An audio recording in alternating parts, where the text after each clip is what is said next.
Hello and a very good morning to all of you. I hope you all are doing fine. हम लोग एक नया course start कर रहे हैं, नीट का course for the 12th regular students. We all know the whole world is struggling with COVID-19 pandemic.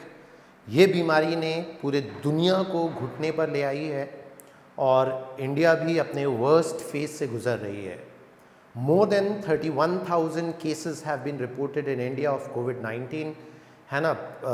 31,000 से ज़्यादा केसेस इंडिया में कोविड-19 के रिपोर्ट हो चुके हैं और 1,000 से ज़्यादा डेथ्स हो चुकी हैं. Lockdown is going on, but one thing we must keep in mind that this lockdown is temporary, but our career is permanent. हमारा जो करियर है वो परमानेंट है. So we do not have to stop. India में सब कुछ रुका हुआ है. The transport facilities, the economy, everything has stopped. But then also है ना, we don't have to stop, क्योंकि ये लॉकडाउन टेम्पररी है लेकिन अपना करियर परमानेंट है. That you need to remember, है ना. ये लॉकडाउन, ये जो फेज़ है, ये जो बेसिकली एक वर्स फेज़ चल रहा है, ये टेम्पररी है. ये इंशाल्लाह जल्द से जल्द ये ख़त्म हो जाएगा, लेकिन हमारा करियर जो है वो परमानेंट है. We have to go along with it through our life जब तक हम जिंदा रहेंगे. अच्छा, अब मैं आता हूँ इस कोर्स के बारे में. देखिए, क्लास 11th वाले सारे स्टूडेंट्स प्रमोट हो चुके हैं क्लास 12th में, है ना. As we all know that the session, I don't think schools में सेशन स्टार्ट हुए हैं, बट क्लास 12th की क्लासेस मेरे ख्याल से स्कूल्स में, कुछ स्कूल्स में स्टार्ट हो भी गए और बच्चे अपने घर पर हैं ही. लेकिन हम लोगों को जो है रुकना नहीं है. हम लोग जो है अपने कोर्स को स्टार्ट करने वाले हैं, है ना. NEET batch for class 12th regular students is going to actually begin by 2nd, and हम लोग बिल्कुल उसी जोश से, उसी फॉर्म से, उसी फ्लो में जैसे हम लोग क्लासरूम में करते थे वैसे ही हम लोग ऑनलाइन प्लेटफॉर्म पर भी करने वाले हैं. इस वक्त हम लोगों की कोई भी गैदरिंग पॉसिबल नहीं हो पाएगी, है ना. There is restriction on the classroom gathering और any kind of gathering. And believe me, ये एक ऐसी प्रॉब्लम है जिसमें गैदरिंग को अभी काफ़ी वक्त तक रोका जाएगा. It may go up to 2, 3 और इवन 4 और 5 months, है ना. ये बहुत लंबे टाइम तक जा सकता है. वी कैन नॉट वेट और we can not rest for so long. तो हम लोगों को अपनी पढ़ाई स्टार्ट करनी है.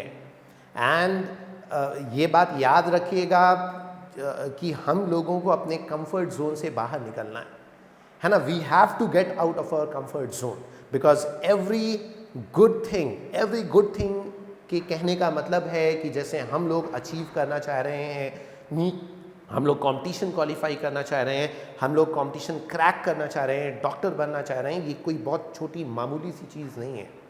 It's a very honourable profession that needs plenty of hard work, जिसमें बहुत मेहनत की ज़रूरत है, बहुत डेडिकेशन की ज़रूरत है, बहुत ज़्यादा सैक्रिफाइस की ज़रूरत है. और ये मत सोचिए कि पूरे दुनिया में या पूरे हिंदुस्तान में जितने भी एस्पिरेंट्स हैं, जितने भी स्टूडेंट्स हैं, वो सब बैठे हुए हैं, सब लगे हुए हैं. ये वक्त है इस फेज़ को, इस ड्यूरेशन को इस्तेमाल करने का. इस वक्त आपको स्कूल भी नहीं जाना है, इस वक्त आपको कहीं बाहर नहीं जाना है, दोस्तों के साथ नहीं घूमना है. This is the time you have to utilise. ये वो वक्त चल रहा है जिसको आपको एक्चुअल में कैश करना है ना. ये वक्त दोबारा नहीं आएगा और ऐसा मौका आपको नहीं खोना है. इस वक्त पूरे हिंदुस्तान में सारे स्टूडेंट्स पढ़ाई कर रहे हैं, जो बच्चे भी सीरियस हैं. तो आपको इस अपॉर्चुनिटी का फ़ायदा उठाना है और आपको अपनी पढ़ाई अभी से स्टार्ट कर देनी है. देखिए, क्लास 11th गुजर गया. क्लास 11th में बहुत सारे स्टूडेंट सीरियस थे अपने क्लास में. हम सब लोग जानते हैं, हम लोगों का पूरा 1 साल का इंटरेक्शन रहा, बहुत अच्छा इंटरेक्शन रहा. आप लोगों ने भी बहुत सारी चीज़ें सीखी. बहुत सारे बच्चे बहुत ईगर भी हैं कि सर कब क्लास 12th वाला पार्ट स्टार्ट होगा. So we have come up on a decision कि we are just starting it from 2nd of May. तो सब लोग बिल्कुल तैयार हो जाइए. एंड बाकी चीज़ें मैंने क्लासरूम में आपको पहले और भी समझाया ही है। मोटिवेशन तो साल भर चलते रहेगा, we will keep on motivating you time to time, लेकिन इस वक्त एक स्टार्ट लेने की ज़रूरत है।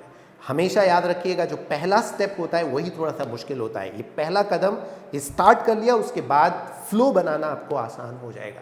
देखिए हम सब लोग इस वक्त अपने कंफर्ट जोन में हैं, है ना। तो मैं आपको एक बेसिकली एक आइडिया देता हूं कि we all are over here, हम सब लोग अपने कंफर्ट जोन में हैं, we are all in our comfort zone. हम सब लोग घर में लेटे हुए हैं, सो रहे हैं, मस्ती कर रहे हैं, we are watching series, we are watching TV, television, internet पर ब्राउजिंग, सर्फिंग, सोशल नेटवर्किंग कर रहे हैं। हम लोग इस वक्त अपने कंफर्ट जोन में, लेकिन इस कंफर्ट जोन से निकल करके हमें बाहर आना है, एक नेक्स्ट जोन पर आना है, जिसे हम लोग कहते हैं the next zone is the fear zone. ये कौन सा जोन है? कुछ बच्चे, मतलब लगभग 80% बच्चे अपने कंफर्ट जोन में ही रहना पसंद करते हैं, वो थोड़ा भी अपने कंफर्ट जोन से बाहर निकलना नहीं पसंद करते हैं। लेकिन कुछ बच्चे, उस जो 20% बचा उसमें से लगभग 10% बच्चे ऐसे भी होते हैं जो अपने कंफर्ट जोन से बाहर निकलते हैं, फियर जोन में आते हैं। फियर जोन क्या है? मतलब वो जस्ट पढ़ाई करना स्टार्ट करते हैं, उनके दिमाग में बहुत ज़्यादा नेगेटिव फीलिंग्स आती हैं, बहुत सारे दोस्त उनके वर्क आते हैं कि अरे अभी क्या पढ़ाई स्टार्ट कर रहे हो, आगे सब मिल करके करेंगे दिस एंड दैट। तो आपको फियर जोन में ही नहीं रुकना है, you have to get out of the fear zone and then you have to enter into a third zone, and this third zone is the learning zone. ये जो तीसरा zone है ये लर्निंग जोन है। इस जोन में अब आपको फायदा होने लगता है, आप सीखने लगते हैं, और यहां पर भी आपको नहीं रुकना है। Finally you have to get into the final zone, the outermost zone, and that is the growth zone. तो एक बार आप लर्निंग जोन को छोड़ देंगे तो फिर आप फाइनली ग्रोथ जोन में एंटर कर जाएंगे। इस जोन में आने के बाद फिर आपका स्किल डेवलपमेंट होता है, उसके बाद आपका एक्चुअल में पढ़ाई का ग्रोथ होता है, आपके अंदर प्रोफेशनलिज्म आता है। So this is our plan of action. इस साल के लिए हमारा जो प्लान ऑफ एक्शन है वो ये है। हम लोग अभी इस वक्त बहुत सारे बच्चे कंफर्ट जोन में होंगे, कंफर्ट जोन से बाहर निकलना है फियर जोन में। फियर जोन में नहीं रुकना है, फियर जोन में बहुत सारे आपको दोस्तों से बैड ओपिनियंस आएंगे, बहुत ज़्यादा आपके मन में बेसिकली एक्सक्यूजेस आएंगे, लेकिन इस जोन से बाहर निकल करके लर्निंग जोन में आना है। लर्निंग जोन में आप सीखना स्टार्ट करेंगे और थोड़ा थोड़ा स्किल का डेवलपमेंट, अपना रूटीन बनाएंगे, लेकिन इसमें भी नहीं रुकना है, और फिर फाइनली आपको ग्रोथ जोन में जाना है, जहां पर एक्चुअल में आपका एक्चुअल प्रोफेशनल ग्रोथ होगा। तो याद रखिएगा, तो ये अपना प्लान ऑफ एक्शन है बेसिकली। देखिए जो हम लोग जिस चीज़ के लिए फाइनली प्रिपरेशन कर रहे हैं दैट इज़ नीट, और आप सब लोग जानते हैं ये कंपटीशन बहुत टफ होती जा रहा है। हम लोगों को बिल्कुल नहीं पता है इस साल नीट का टेस्ट कब होगा, किस मंथ में जा कर के होगा, और 1%, मान लीजिए अगर 1% अगर कहीं किसी वजह से इस साल नहीं हुआ, तो फिर आप इमेजिन करिए आप लोगों को ऐसे बच्चों के साथ कंपटीशन देना होगा जिनका नंबर लगभग जस्ट डबल हो जाएगा।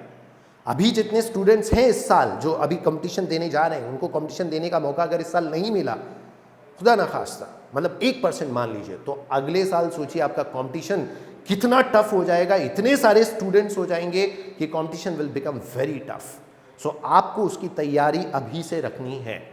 और नीट में हर साल स्टूडेंट्स का नंबर जो अपीयर होते हैं स्टूडेंट्स, वो बढ़ते जा रहा है। 15 लाख के करीब बच्चे बैठे थे पिछले साल, मतलब 2019 नीट में 15 लाख, और उनमें से मुश्किल से मतलब हम लोग कह सकते हैं कि पूरा प्राइवेट सीट्स और गवर्नमेंट सीट्स मिला करके लगभग 45,000 सीट्स हैं पूरे हिंदुस्तान में, 45,000 सीट्स हैं सिर्फ, मतलब दोनों प्राइवेट और गवर्नमेंट कॉलेज दोनों मिला करके, सारे मतलब कॉलेजेस मिला करके।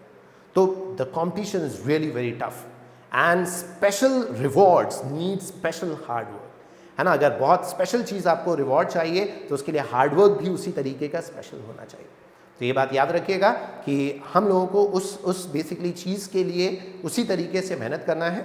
ये तो मैंने आपको पूरा ओवरऑल एक थोड़ा सा आइडिया दे दिया, थोड़ा सा मोटिवेशन दे दिया कि कैसे इस साल को आपको स्टार्ट करना है। अब मैं अपने सब्जेक्ट पर आता हूँ, ठीक है। तो you all may be knowing, जो लोग नहीं जानते हैं मैं बता दूँ, my name is Azeem and I teach biology. I been teaching since 12 years over here in Aligarh, and इस सब्जेक्ट का इंपॉर्टेंस मैं आपको बताता हूँ, इस सब्जेक्ट का क्या रोल है नीट के एग्ज़ाम में वो मैं आपको बताता हूँ। देखिए आप सब लोग ये बात जानते हैं ऑलरेडी, जो लोग नहीं जानते हैं उनके लिए जो नीट का एग्ज़ाम है उसमें 180 क्वेश्चंस का वेटेज है, टोटल 180 सवाल है, हर सवाल 4 मार्क्स का होता है, 4 मार्क्स, तो कुल मिलाकर के जो टोटल स्कोर मतलब होता है दैट इज 720 मार्क्स, 720 मार्क्स का पूरा पेपर होता है, 720 मार्क्स। इसमें से अगर इस टोटल में से हम लोग बायोलॉजी के बारे में बात करें तो बायोलॉजी में बेसिकली 90 क्वेश्चंस अकेले होते हैं, 90 सवाल, मतलब पूरे पेपर का आधा वेटेज बायोलॉजी का है ना। और इसको अगर हम लोग 4 मार्क्स, हर सवाल 4 मार्क्स का होता है, तो अगर इस 90 को 4 से हम लोग मल्टीप्लाई करें तो 360 मार्क्स आ जाते हैं, 360 मार्क्स। तो this is a very big lump, big amount of 720, 360।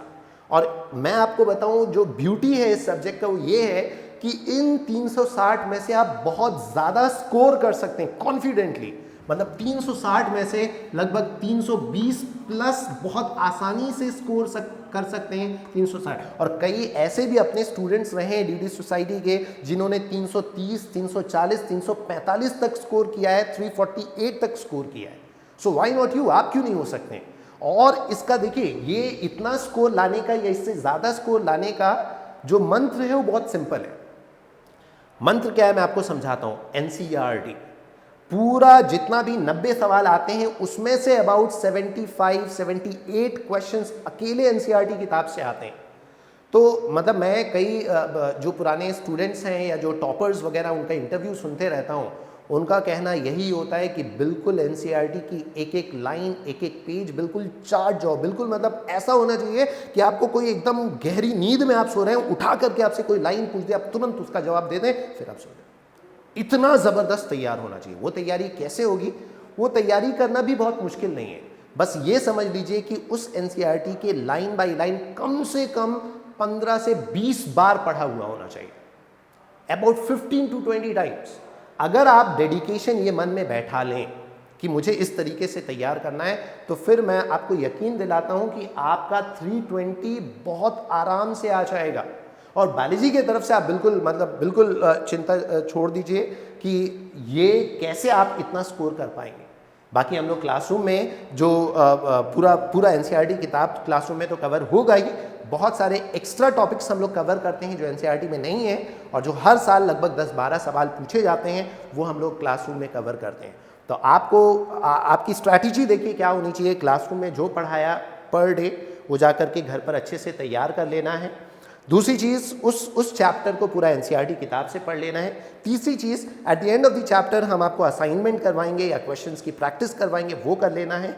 And last but not least जो टेस्ट आपका होगा उसको अच्छे से कवर करना है। ये 4 चीज़ों पर अगर आप सही से चल गए तो इस सब्जेक्ट के बिलीव मी आप एकदम एक्सपर्ट हो जाएंगे, है ना। और ये बस मैं कह नहीं रहा हूँ, जो बच्चे ऑलरेडी क्लास 11 में कर चुके हैं ये बहुत अच्छे से जानते हैं, और अब तक हम उनको सपोर्ट कर रहे हैं, व्हाट्सएप के थ्रू उनको क्वेश्चंस पहुंचा रहे हैं, उनके सारे डाउट्स क्लियर कर रहे हैं। हाँ, जो बच्चे पूछ रहे हैं उनको, है ना, हमारे पास सभी बच्चों का कॉन्टैक्ट नहीं है, बट दो students who have doubts who are asking me, हम उनका एक एक डाउट क्लियर कर रहे हैं विदाउट एनी डिले।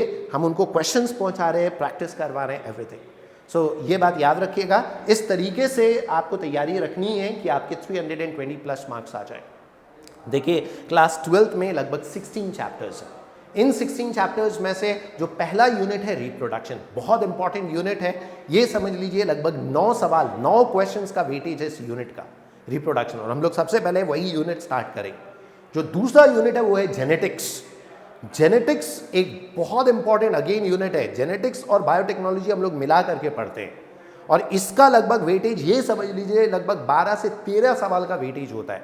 एंड मेरे ख्याल से बहुत सारे लोग नहीं जानते होंगे, but let me tell you, I have done my masters in this subject in genetics. Genetics में मेरा MSc है, मेरा मास्टर्स है जेनेटिक्स में। तो जो लोग पढ़ चुके हैं वो बहुत अच्छे से जानते हैं, जो लोग नहीं पढ़े हैं वो बिल्कुल एक्साइटेड रहें, तैयार रहें कि वो यूनिट तो इतना एक्सपर्ट हो जाएंगे उसमें कि आपके टंग टिप्स पर, आपके फिंगर टिप्स पर सारे कॉन्सेप्ट्स होंगे। उसके बाद एंड ऑफ दिस सिलेबस में इकोलॉजी है। इकोलॉजी अगेन बहुत भारी वेटेज वाला यूनिट है। उसमें से कभी कभी कुछ साल तो ऐसे भी गुजरे हैं जिनमें 15 से 16 सवाल पूछे गए।